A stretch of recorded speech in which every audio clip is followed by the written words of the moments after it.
Keep up to date with everything this year on Twitter, SoundCloud, YouTube and WordPress. Okay. Ooh. Okay, that's good. Okay, take it easy, boys. Take it easy, boys, into turn one. No crap. Whoa. Okay.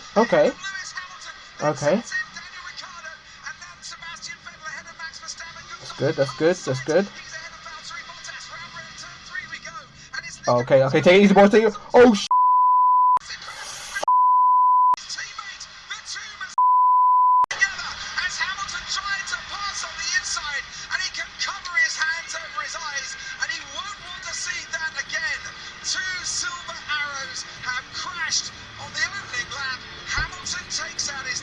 wow. And there will be a big inquiry behind closed doors into that.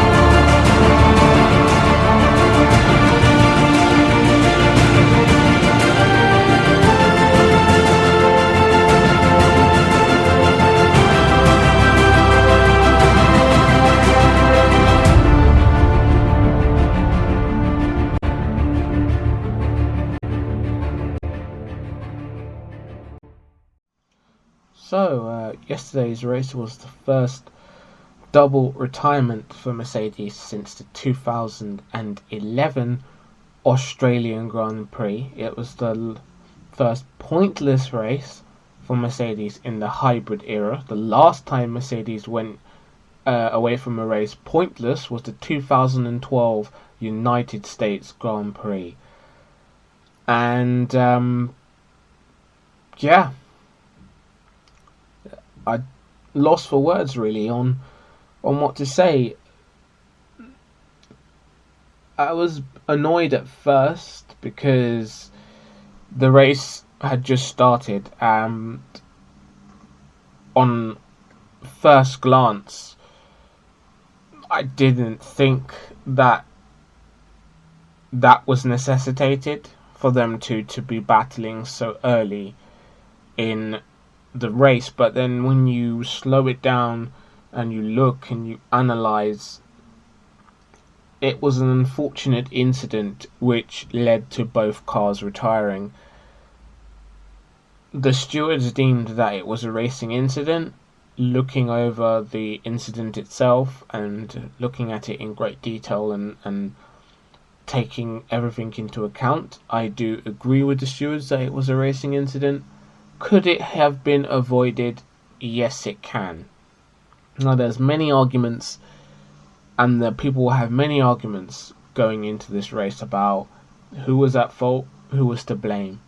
One argument you could say is that if Lewis didn't go for the gap, he wouldn't have gone into a gap that was always going to close, and therefore he wouldn't have gone on the grass and herein crashed into Rosberg and both Mercedes be out. But then you could counteract that with an argument that if you're a racing driver, you go for a gap. Now, I've done karting. I've raced many times, whether it be virtual, whether it be on the track with friends. My natural instinct in that situation was to do the same as Lewis and go for that gap. You're not thinking in a moment, oh, that gap's going to close, so let me try it another time. If you see a gap and a chance to go for it, you're going to go for it.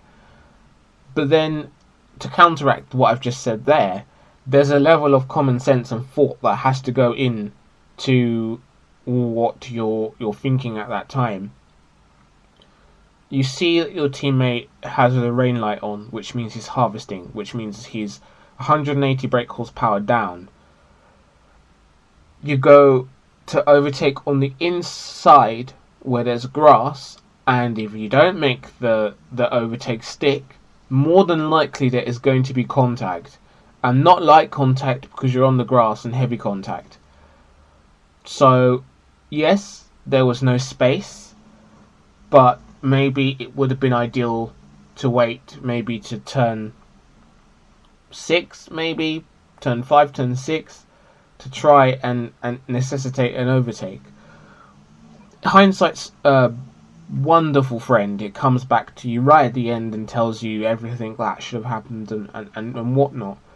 But what's happened here is that a double retirement has happened, and that has allowed our rivals, it has allowed Red Bull and Ferrari to close up in the World Championship. It's left us pointless from this race, when all things being considered bar reliability problems, hopefully we would have taken 43 points from this weekend. And it leaves a bitter taste in the mouth for all the hard-working people, nearly over 1,300, 1,500 people that work collectively at Brixworth and Brackley, who have seen the efforts this weekend go to absolute waste. Now, I don't care that Rosberg and Hamilton have retired. That happens sometimes. But I just feel for the hard-working people that don't get to benefit from this. Let's not forget, first of all, that Formula 1 is a team sport.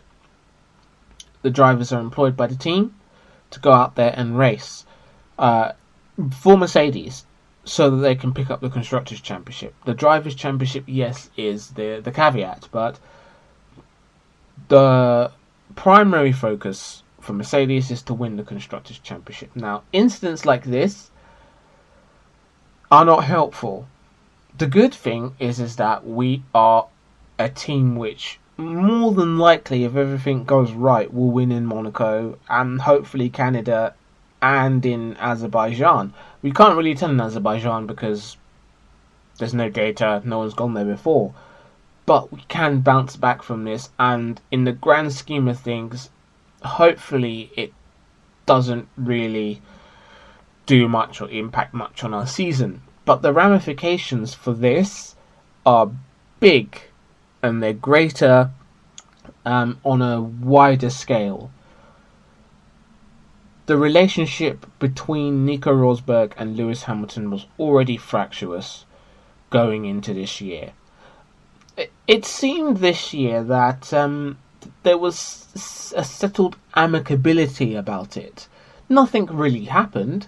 In Australia, Rosberg and Hamilton were congratulating each other for getting on the front row, and it seemed to be the most harmonious so far since the fractious years of 2015 and 2014. I mean, 2013 was a completely harmonious year because they weren't going for the World Championship. Now this incident's happened where they've collided with each other, and this now, I think, puts their relationship at an all-time low. I mean, for both of them, I don't think there's been a worse time in their career, because while they've had clashes, i.e. Belgium 2014, when you look at Belgium 2014, yes, Hamilton retired, Rosberg finished second. If you look at when they clashed in Suzuka, for instance, they ran wide. They still finished the race.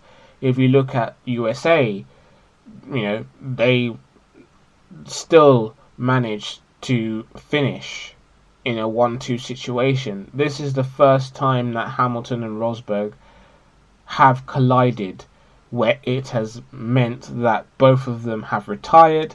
Mercedes have the first double retirement since Australia 2011, leave pointless, and allows everyone to close in. What we did have was an absolutely interesting Grand Prix, and my congratulations to Max Verstappen, because what an absolutely fantastic drive from an emerging young star who will at some point in the future be a multiple race winner and no doubt world champion. I'm sure of that. He's got a long future in Formula 1 considering he's only 18 years old.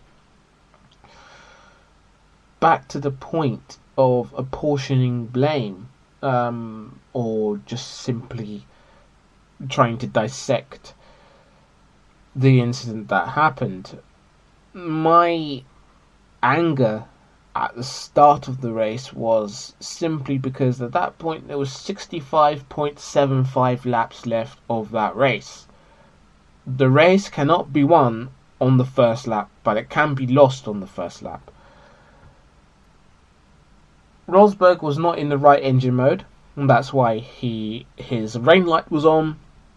That's why the speed differential was so vast, and Lewis knew that. So, in that moment in time, whether it be going into the corner, he had a horsepower advantage. Now, he could have made a better choice. I'm not saying the right choice or the wrong choice. He could have made a better choice. Whether it was to wait a few seconds and try and go send it down the outside, maybe, and go round Rosberg, or maybe even just wait a bit and get him down into the next corner. That was a possibility. Now, he was always going to go for that move because Lewis is Lewis. He's always going to do that, and I wouldn't have it any other way. While it's unfortunate that we've lost points, these things do happen.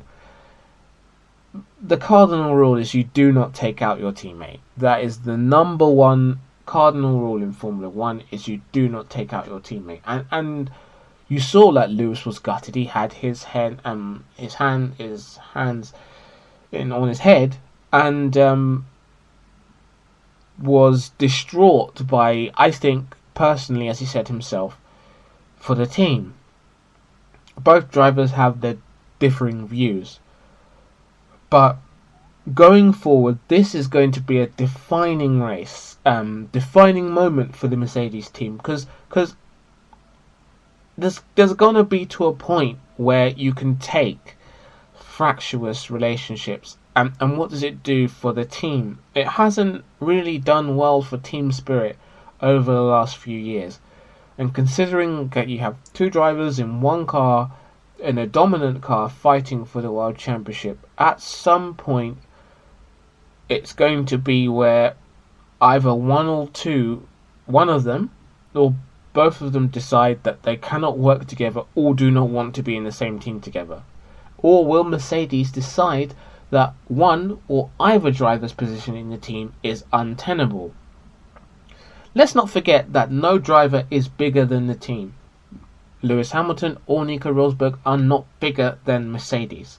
So, if they decide that at some point they want to put Pascal Wehrlein in the seat, or maybe get someone else into the lineup, then that is at the discretion and remit of Mercedes to do so, because they are the employers.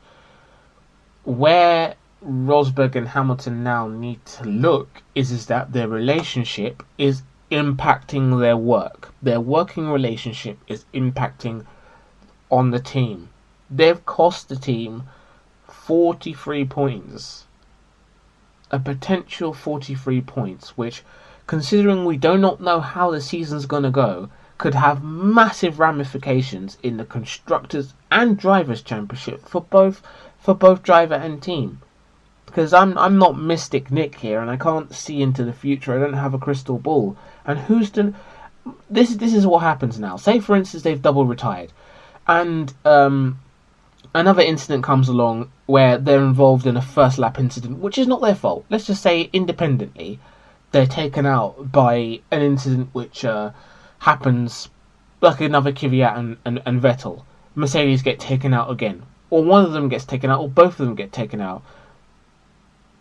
And the gap between them and their rivals is small, and it allows them to close in once more. Or comes to a point where Mercedes actually aren't ahead in the Constructors' Championship. As unfathomable as it seems, it could happen. And come the end of the season, those 43 points that we've dropped, potential I should say, because, no one knows whether in a different situation, whether Rosberg or Hamilton would have got to the end anyway. There could have been a retirement. They could have even had a clash later in the race. Who knows? But the potential to get 43 points was lost in the first lap, which, on hindsight, the race isn't won on the first lap. The main important thing is how the team bounces back from this Grand Prix. Monaco, it is crucial that we get a 1-2 just to make sure that everything's back on track. But how we move on in terms of driver and team and how strong we bounce back from this will show to everyone the character of Mercedes, the character of Rosberg and Hamilton.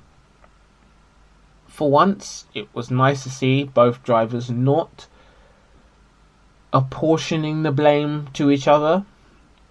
While I don't necessarily believe that they, in their own minds, think that anyone's at fault, it was nice just in public to see them not going into a war of words. What this does for their relationship going forward, I'm assuming there's no relationship whatsoever between them two. I would expect that now every move will be scrutinised on TV when they either come 1-2. There'll be, are they talking to each other? All that stuff, all that necessary stuff that goes on to fuel things in the media. It's going to be, the team will be scrutinised. Everyone's going to be scrutinised going forward. But I do not think that they're going to have a relationship at all this season after that. I think, and it'll be interesting to see going forward next year what happens and who will be sitting in the W08. But we still have a lot of the season left. It's difficult now for Lewis Hamilton because he's dropped to third in the World Championship, and that's costly for him because Kimi Räikkönen now is second in the championship. He's still 43 points behind Nico Rosberg, and of course now Nico Rosberg has not finished the race this season. His run of consecutive wins comes to an end because Max Verstappen won the 2016 Spanish Grand Prix. Well, I mean, our race was over after 30 seconds. 30 seconds is all it took from lights out for both W07s to be beached in the gravel, smoke and gravel flying down, both drivers ruining what happened, and a costly day all round for Mercedes. Well, that concludes our coverage for the 2016 Spanish Grand Prix. It has not been the weekend that I assumed the team, the drivers, myself, and all Mercedes fans would have expected. Let's hope for better in 2 weeks' time in Monaco, where, again, I'll be back to cover the whole weekend. Coverage will be on SoundCloud as usual from the start of FP1 all the way through until qualifying, and we will definitely be back on YouTube over the Grand Prix weekend to review the Monaco Grand Prix on YouTube on Diary of a Mercedes Fan. So, a point to this race for Mercedes, points dropped, 2 W07s in the gravel, and a very disgruntled pair of drivers. Can we move on from Monaco? Can we bounce back? Only time will tell, but in 2 weeks' time, the rat race gets underway again.